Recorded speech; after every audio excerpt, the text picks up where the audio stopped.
Isang mapagpala at masayang buhay sa iyo, Misteri, at gayon din sa mga bumubuo ng inyong programa.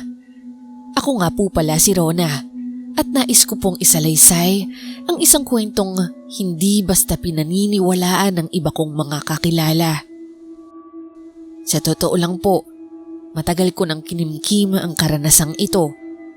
Ilang beses ko na ring sinubukang ibahagi ito sa mga kaibigan, kamag-anak, pero madalas napapailing lamang sila o kaya napapangiti na parang biro lamang ang lahat. Doon ko unti-unting natutunan na mas mabuti na sigurong manahimik na lamang. Mas madali kasing magpanggap na wala kang alam kaysa ipilit ang isang katotohanang hindi kayang tanggapin ng iba. Kaya naman sa paglipas ng panahon, pinili ko na lang itong ibaon sa alaala. Hindi ko na ito binabanggit kahit kanino. Kahit minsan, ako na rin mismo ang nagdududa kung tama pa ba ang mga naaalala ko o kung bunga na lang ba ito ng takot at himahinasyon. Pero isang gabi po, habang nakikinig ako sa inyong programa, may isang kwentong ibinahagi na halos kaparehas ng karanasan ko. Para bang may bahagi sa akin na biglang nagising. Yung matagal ko ng pilit pinapatahimik. At doon ko napagtanto na hindi pala ako nag-iisa at baka lamang panahon na rin para magsalita. Kaya heto po ako ngayon, Misteri. Naglakas loob na ibahagi ang aking kwentong kababalaghan.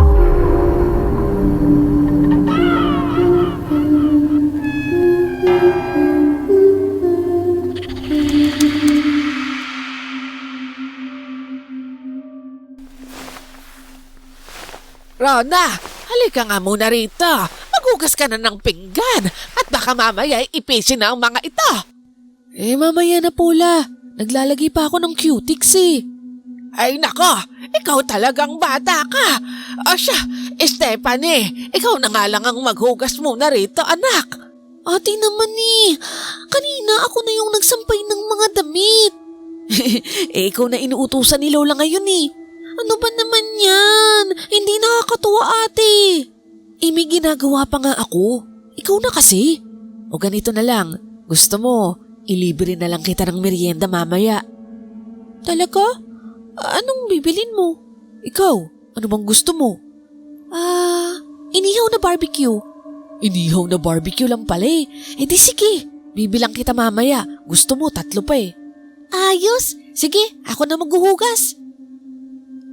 Ganun lamang kadali suyuin ng kapatid kong si Stephanie, Misteri. Isang pangakong merienda. Solve na siya agad. 2 po kaming magkapatid, Misteri. At kami po ay inalagaan at pinalaki ng aming pinakamamahal na lola na si Lola Esther. Siya po ang nanay ng aming ina at siya ang naging gabay at haligi namin sa paglaki, lalo na't maaga kaming napalayo sa aming mga magulang. Mula noong ako'y 8 taong gulang at si Stephanie naman ay 6 noon, napilitan na kaming mamuhay sa ilalim ng pag-aaruga ni Lola Esther dahil nagtrabaho sa barko sina mama at papa. Doon din po sila unang nagkakilala at dumating po ang pagkakataong napagdesisyon na nilang magtrabaho muli para na rin po sa aming kinabukasan.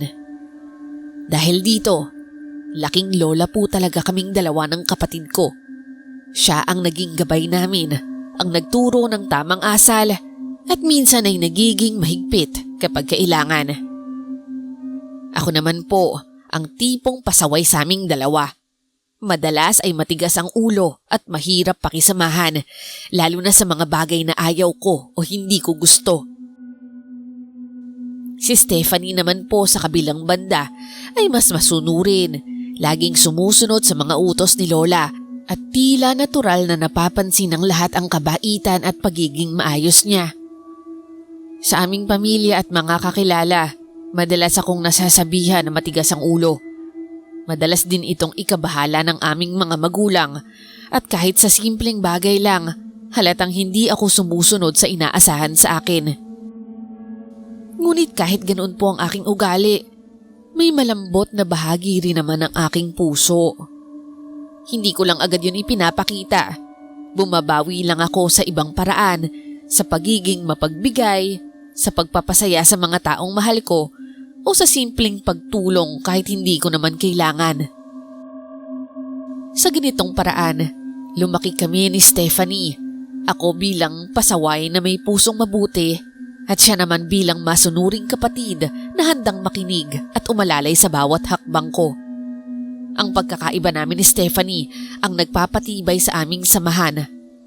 Ako po ang nagdadala ng kaunting gulo at saya at siya naman ang nagbibigay ng balanse at katahimikan sa aming buhay.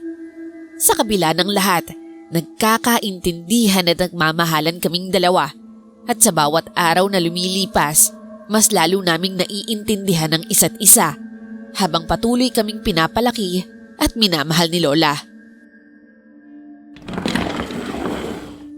Rona! Stephanie! Halika nga muna kayo rito at meron akong sasabihin sa inyo.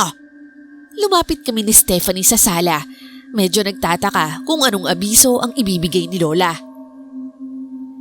Tumawag ang tiyuhin niya, ang pamangkin ng lolo niya. Naalala mo ba? Kakauwi niya lang pala galing Abu Dhabi.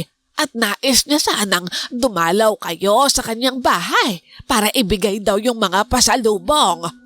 Talaga, Lola? Sigurado marami na namang pasalubong si Tito. Si Tito Elmer po ang tinutukoy ni Lola.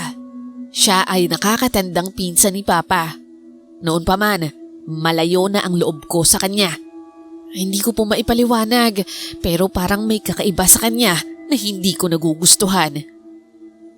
Hindi lang po kasi siya basta matandang pinsan ng aking papa. Nawiwirduhan ako sa paraan ng kanyang pagtingin, parang mapang-inis at matalim. Pero higit pa riyan, pakiramdam ko tuwing titignan ko siya, para siyang may mabigat na lihim sa buhay. Minsan kapag mag-isa lamang siya sa kwarto, ayaw niya na lang makipag-usap kahit kanino. Nagkukulong ng ilang oras, minsan ilang araw pa. Para siyang may sariling mundo na hindi kayang abutin ng sinuman. Umuwi na pala yung weirdong tito natin. Hala, ate, bakit ka naman ganyan? Huwag kang maingay, baka marinig ka ni Lola. Totoo naman, di ba? Ay naku, ayoko sa amoy niya. Palaging mahilig magyosi at saka uminom ng alak. Malayo pa lang, naaamoy ko na yung usok na kumakapit sa damit niya. Nakakainis, ayoko siyang makita. Kahit ganoon ang una kong impresyon sa kanya, Misteri, aaminin ko na hindi naman lahat ng bagay sa kanya ay masama. Kapansin-pansin po kasi na mapagbigay siya. Kapag may nagipit sa aming pamilya, si Tito Elmer ang unang sumasagot. Walang nagdamot ng tulong. Kung may kailangan ang kahit sinong kamag-anak, hindi siya nagdadalawang isip na sumagot. Dahil dito, kahit may kakaibang aura sa kanya, malapit pa rin sa kanya si Papa at ang ibang miyembro ng pamilya. Mga apo, matagal na siyang hindi nakakauwi rito, kaya gusto niya kayong makita. Alam niyo naman na kayo ang isa sa paborito niyang pamangkin. Bakit hindi na lang siya yung magpunta dito sa bahay natin? Bakit kailangan kami pa yung magpunta doon? Baka abala kasi ang tiyo ninyo. Pagbigyan mo na, Rona. Saglit lang naman kayong dadaan doon. Oo nga, ate. Kukunin lang naman natin yung mga pasalubong. Naku, sana may tsokolate. Ikaw talaga, Stephanie. High school ka na pero parang elementary ka pa rin. Para tsokolate lang nangangatog ka. Ganoon talaga. Ikaw nga Bakit ayaw mong magpunta? Ano ba ang problema mo? Basta Lola. Ilang taon naming hindi nakikita si Tito.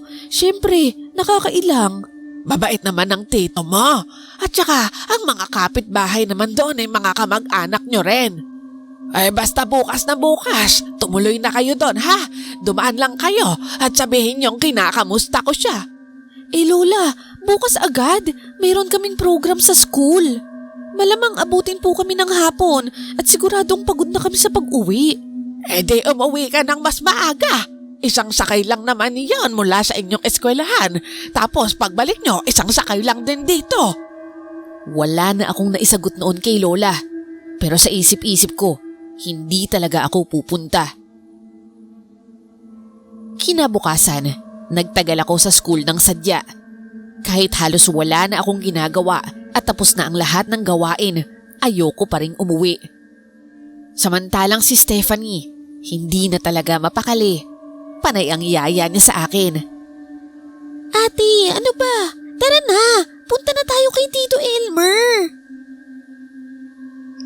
Halos mag-ikot siya sa paligid ko, hindi mapakali at parang lahat ng enerhiya niya ay nakatuon lamang sa isang bagay. Ang makapunta kay Tito Elmer at makuha ang mga pasalubong. Habang nakasakay na kami sa jeep, tahimik akong nakatingin sa bintana. Hindi ko kinikibo si Stephanie kahit ilang ulit niya na akong pinapakiusapan. Naiinis po kasi ako sa pamimilit niya. Alam naman niyang labag talaga sa loob ko ang magpunta. Pero parang wala siyang pakialam. Parang mas importante pa sa kanya ang makuha ang gusto niya kaysa sa damdamin ko. Ate, pansinin mo na ako. Ayoko lang namang pagalitan tayo ni Lola. Ayaw pagalitan. Ang sabihin mo, nangakatog ka lang talaga dun sa pasalubong ni Tito. Hindi lang naman ako yung may pasalubong. Ikaw rin meron. Wala akong pakialam dun sa pasalubong. Gusto niya, kanya na yun eh. Ipamigay niya na o kaya itapon niya. Sabihin mo nga sa akin, ate. May ginawa ba sa'yo si Tito kung bakit parang galit ka sa kanya? Wala. Wala naman siyang ginagawa. Basta naiinis lang ako sa kanya. At saka, ang tagal-tagal nating hindi siya nakita. Eh ate, paano naman tayo magiging malapit sa kanya kung patuloy mo lang siyang iiwasan? Tumingin ako sa malayo at hindi na tumugon pa. Ang totoo, Misteri, hindi ko rin maintindihan ang sarili ko. Para bang labag na labag sa loob ko ang makita siya kahit wala naman siyang ginagawang masama. Ate, malapit na tayong bumaba. Ikaw na lang, ayoko talagang sumama. Hala, ate naman eh. Ako lang mag-isa. Sige ka, kagagalitan ka ni Lola niyan. Okay lang.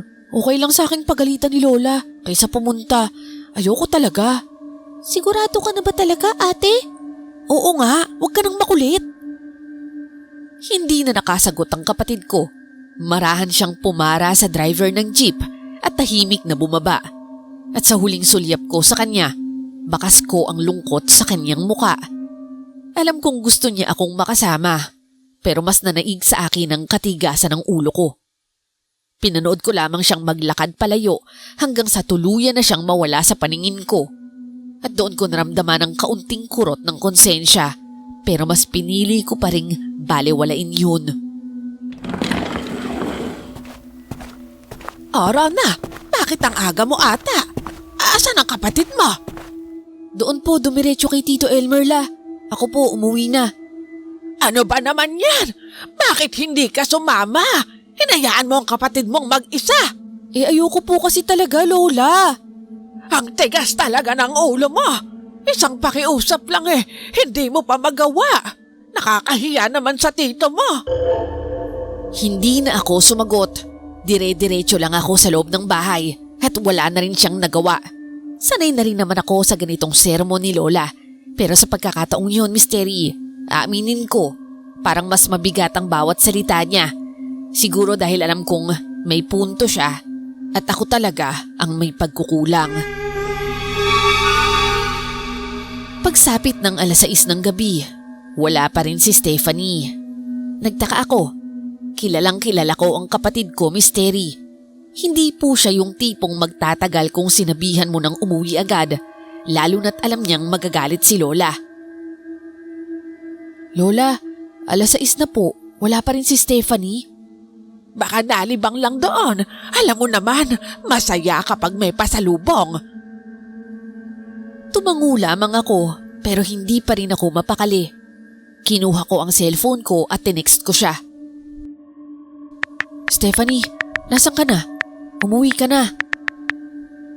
Pero ilang minuto ang lumipas. Walang reply. Kaya naman, nag-text ulit ako. Ano ba, Steph? Seryoso, umuwi ka na. Ngayon na, hinaharap ka na ni Lola. Pero wala pa ring reply. Ilang beses ko siyang tinext, paulit-ulit, pero hindi siya sumasagot. At Doon ako bahagyang kinabahan. Hindi po kasi ganun si Stephanie Misteri. Dati, isang text ko pa lang, agad siyang nagre-reply. Minsan pa nga, siya pa ang mas makulit. Sunod-sunod ang messages, tanong ng tanong kung nasaan ako o kung ano ang ginagawa ko. Pero sa pagkakataong ito, Misteri, wala. Ni isang mensahe. Wala siyang pinadala. Gustong-gusto ko sana siyang tawagan, pero wala rin akong load. Only text lang ang meron ako noon at wala akong ibang paraan para makontak siya. At doon ko naramdaman ang kakaibang kaba. Hindi ko maipaliwanag, pero parang may mali. Parang may nangyaring hindi ko maintindihan. At sa unang pagkakataon, nagsimula akong pagsisihan ang hindi pagsama sa kanya.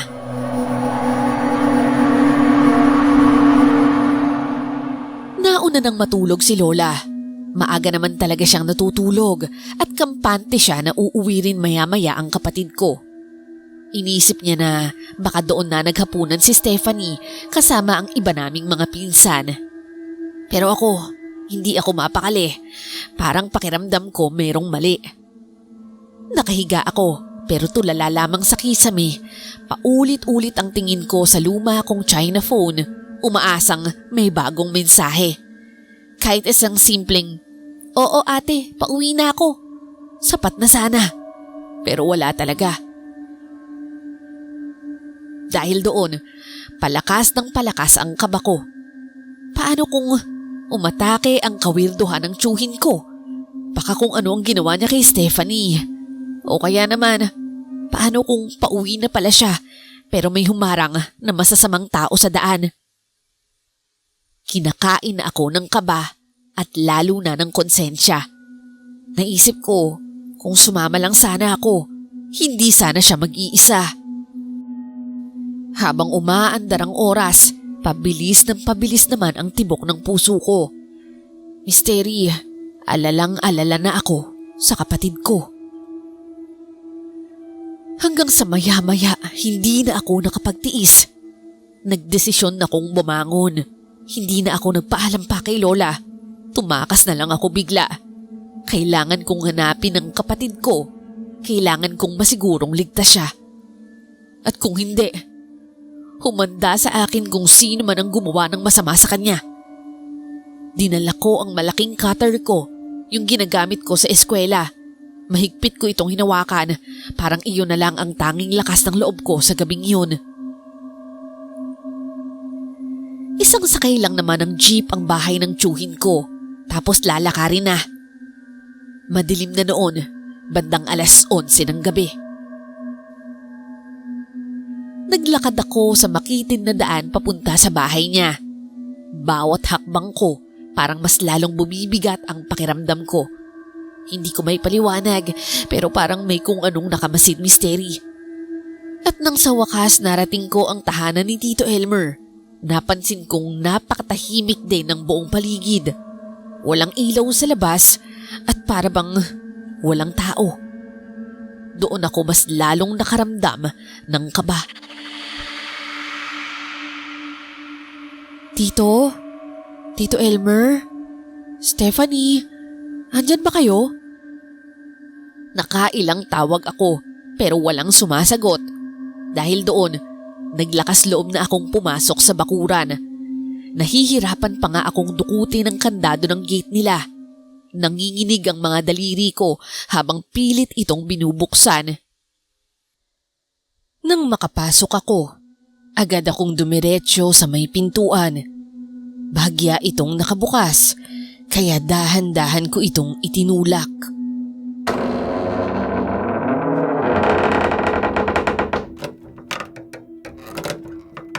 Tito Elmer? Stephanie?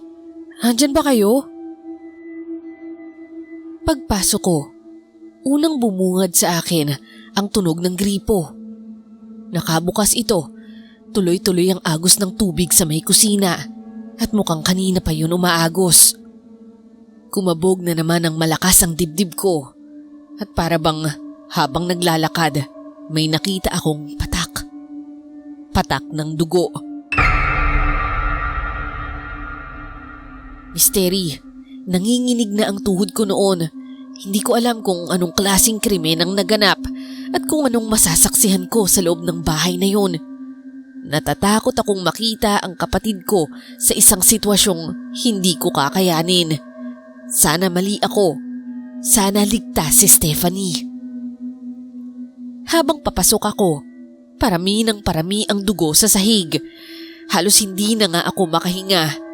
Naiiyak na talaga ako at kung ano-ano ang pumapasok sa isip ko. Walang tao sa sala pero halatang may nangyaring gulo.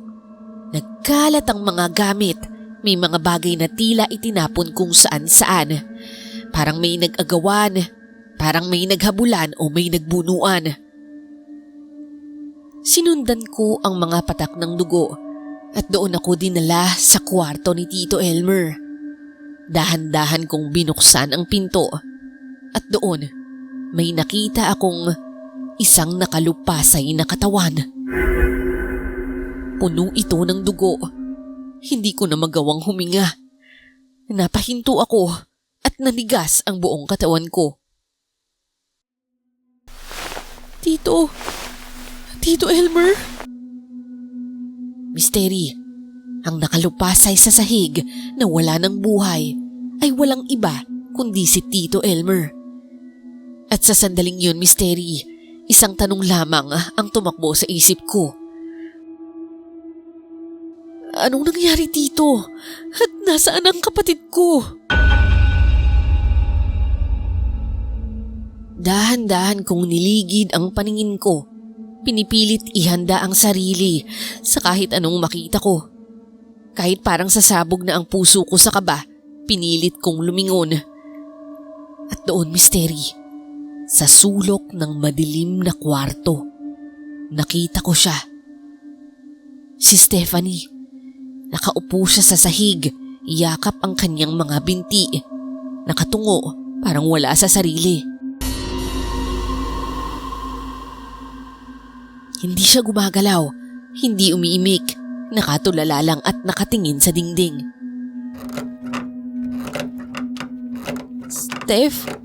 Stephanie? At nang mas lumapit ako, doon ko nakita ang hindi ko inaasahan. Puno siya ng dugo, ang kanyang bibig, pati ang kanyang mga kamay. Para bang may ginawa siya o may ginawa sa kanya. Hindi ko maintindihan.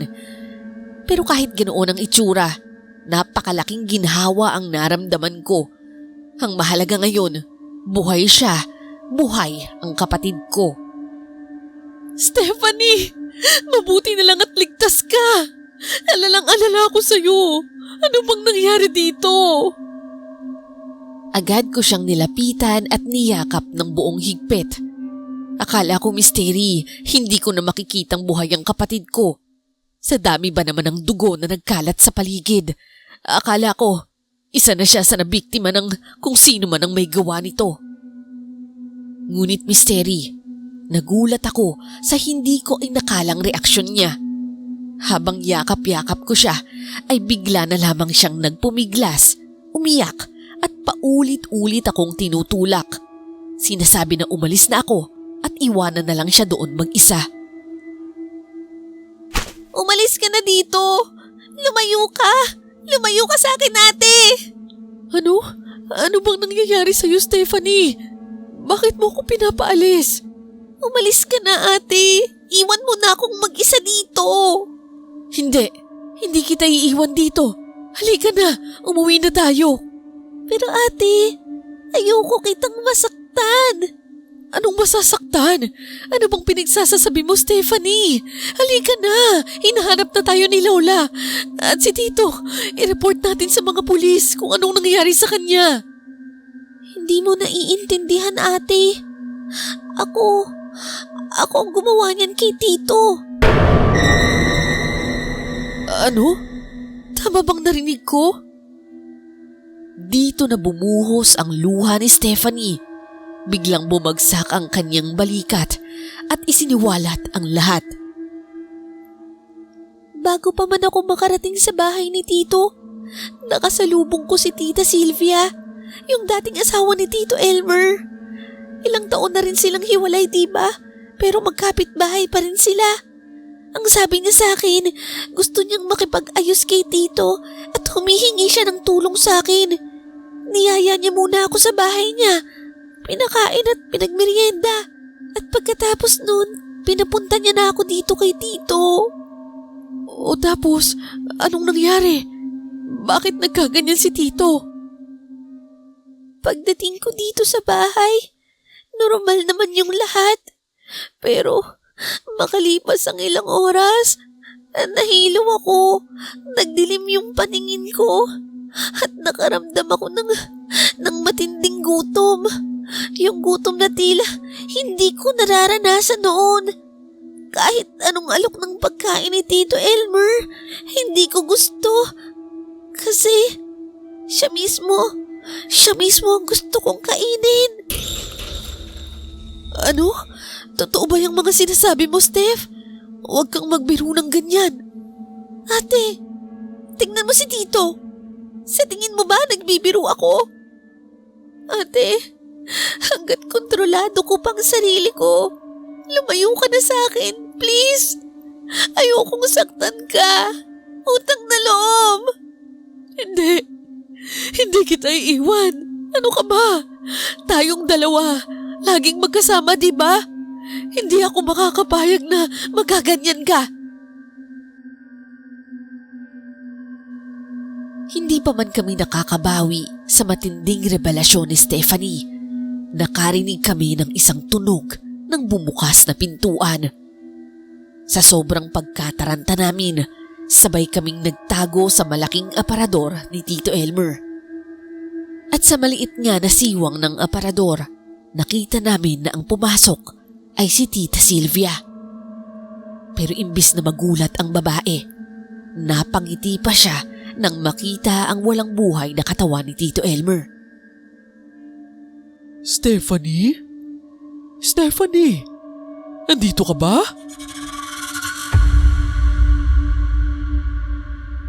Nag-aabang si Tita sa isang sagot ni Stephanie. Para bang alam niyang si Stephanie nga ang gumawa noon. Nagpalinga-linga siya sa paligid at pinigilan ko si Stephanie na sumagot. Mukhang wala na ang pamangkin mo, Elmer. Pagsapit ng umaga, magiging katulad ko na rin siya. Yan ang napapala mo sa pag-iwan mo sa akin. Kahit pamilya mo madadamay. Basta mo na lang akong hiniwalayan habang nasa ibang bansa ka. Bakit? Dahil may iba ka na? Hindi mo alam kung gaano mo ako nasaktan at kay tagal kong hinintay na umuwi ka para makaganti ako sa'yo. Tahimik kaming nakatago sa aparador at tuluyang narinig ang buong lihim ni Tita Sylvia. Isa pala siyang aswang na matagal nang nagtatago sa isang maamong muka. Ang totoo niyan, Misteri, medyo malapit nga siya sa akin. Natatandaan ko noon nung bata pa ako, lagi niya akong inuuwian ng pasalubong. Siya lamang ang tanging tao na hindi naiinis sa pagiging matigas na ulo ko. Pero sa isang iglap, nagbago ang paningin ko sa kanya. Isa pala siyang walang pusong aswang na handang mandamay ng isang inosenteng batang wala namang kinalaman sa paghihiganti niya. Pero Misteri, isa sa pinaka nakakahilakbot nang masaksihan ko at ni Stephanie ang pagluhod ni Tita Sylvia paglapit sa katawan ni Tito Elmer at sinimulang kainin ang ilang bahagi ng laman loob niya.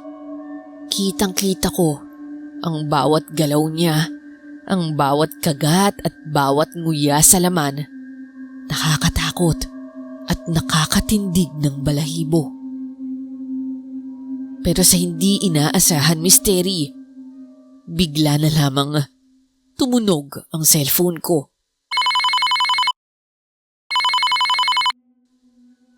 Kitang-kita ko kung paano napahinto si Tita Sylvia at dahan-dahan siyang napalingon. Sino yan? Stephanie! Takbo! Sabay kaming lumabas ni Stephanie at tumakbo palabas ng kwarto. Pero sadyang napakabilis ni Tita Sylvia. Hindi kayo makakatakas! Bigla na lamang siyang humarang sa harapan namin at hindi namin alam kung paano kami makakadaan sa kanya. Bigla kong naalala, hinablot ko bigla ang cutter na dala ko at sinubukan ko siyang saksakin. Etong para sa'yo! Nahiwa ko ang balat niya, Misteri. Pero sa harap mismo ng mga mata ko, agad itong naghilom. Walang epekto ang talim ng cutter ko. Pagkatapos noon ay para kaming mga pusa at daga na naghahabulan sa loob. Hindi niya kami hinahayaang makalabas ng pinto. Pagdating sa kusina, hinahagisan ko siya ng kung ano-ano. Plato, baso, tinidor, kung anong mahawakan ko. Huwag niya lang kaming malapitan ni Stephanie. Pero parang wala lang sa kanya. Para siyang isang poste na hindi tinatablan. Walang silbi yan sa akin. Mabuti pa, wag na kayong magpagod. Tita Sylvia, wala kaming kinalaman sa kung anong ginawa sa'yo ni Tito Elmer. Wala nga kayong ginawa, pero naging instrumento kayo. Lalo na ang kapatid mo para paghigantihan ko siya. Yun nga eh, bakit nandamay ka pa? Bakit si Stephanie pa? Ang dami namang ibang tao dyan, di ba? Ginawa mo siyang halimaw at ginawa mo siyang kriminal. Yun ba ang tingin niyo? O sige, dahil mamamatay na rin naman kayo, aaminin ko na ang totoo. Ako ang totoong umatake sa tiyo ninyo. Aba, hindi ako papayag na si Stephanie ang gagawa noon. Kailangan ako. Siya lamang ang naging instrumento para papasukin muli ako ng tiyo ninyo. Salamat, Stephanie. Kung hindi dahil sa'yo, hindi ako makakaganti sa kanya. Humaba ang mga kuko ni Tita Sylvia at akmang aatake na naman. At akala ko katapusan na namin. Hanggang sa may isang bagay akong nahagis. Isang garapon pala ng asin.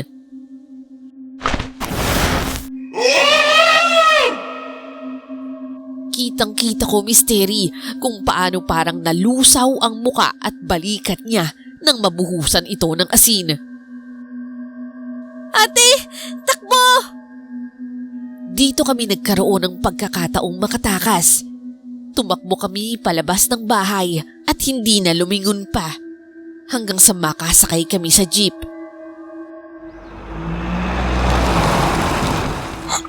Mga ineng, anong nangyari sa inyo? Kuya, pakiusap lang po. Pakibilisan niyo. May humahabol po sa amin. Sige, bibilisan ko ang takbo.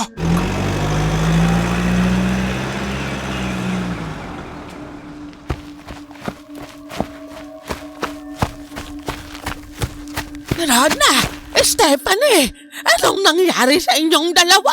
Lalo sa'yo, Stephanie, bakit ang dami mong dugo? Gulat na gulat ang lola nang makita kaming dalawa.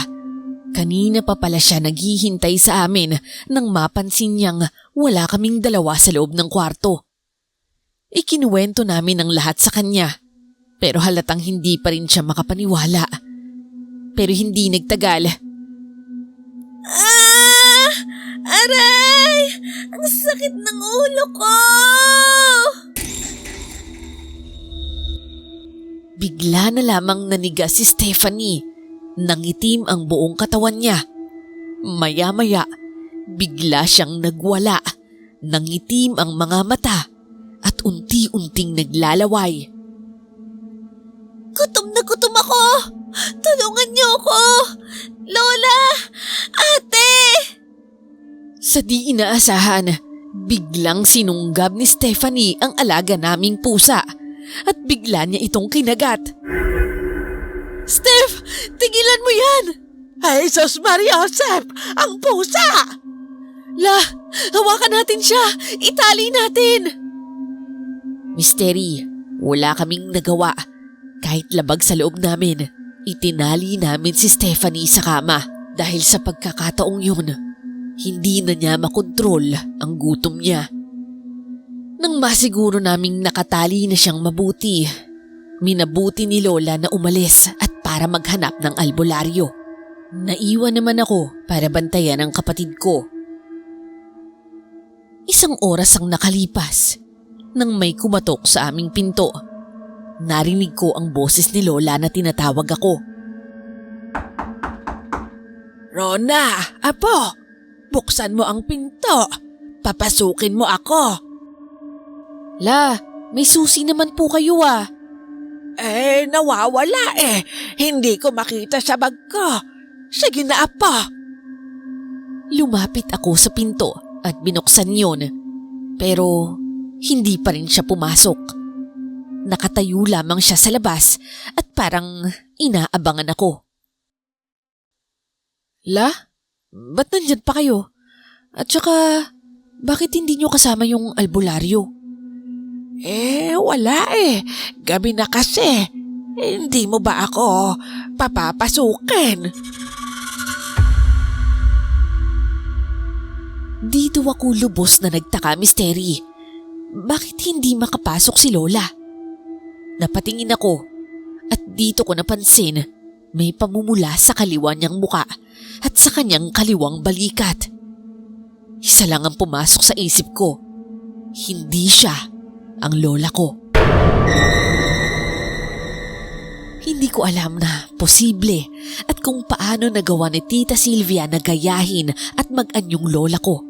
Pero kilala ko ang lola ko mula ulo hanggang paa at alam kong hindi siya yun. Kaya naman pasimple akong dumukot ng bawang sa mesa at muling lumapit sa matanda. La, bakit nandyan pa kayo? Pwede naman akong pumasok, hindi ba? Sabihin mo na pwede. Paulit-ulit niyang tinatanong kung pwede siyang pumasok. At doon ko napagtanto, hindi pala siya makakapasok hanggat hindi siya iniimbitahan sa loob. Lola, ano po yung nasa bibig niyo? Ha? Pagbuka ng kanyang bibig, Mystery, agad kong ipinasok ang isang kumpol ng bawang.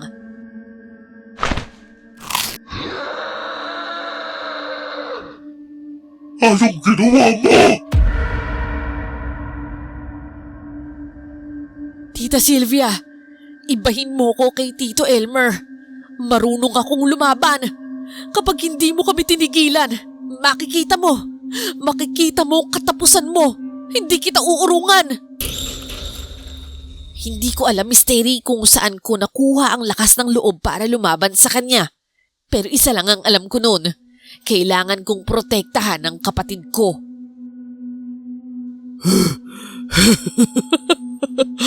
Bata ka pa lang. Matapang ka na. Dapat, noon ko pa pinutol ang sungay mo. Pero, yan din ang isang hinangaan ko sa'yo. Tama ka. Iba ka nga sa tiyuhin mo. Ilang oras na lang naman, magiging katulad ko na rin ang kapatid mo. Siya na ang bahala sa inyo.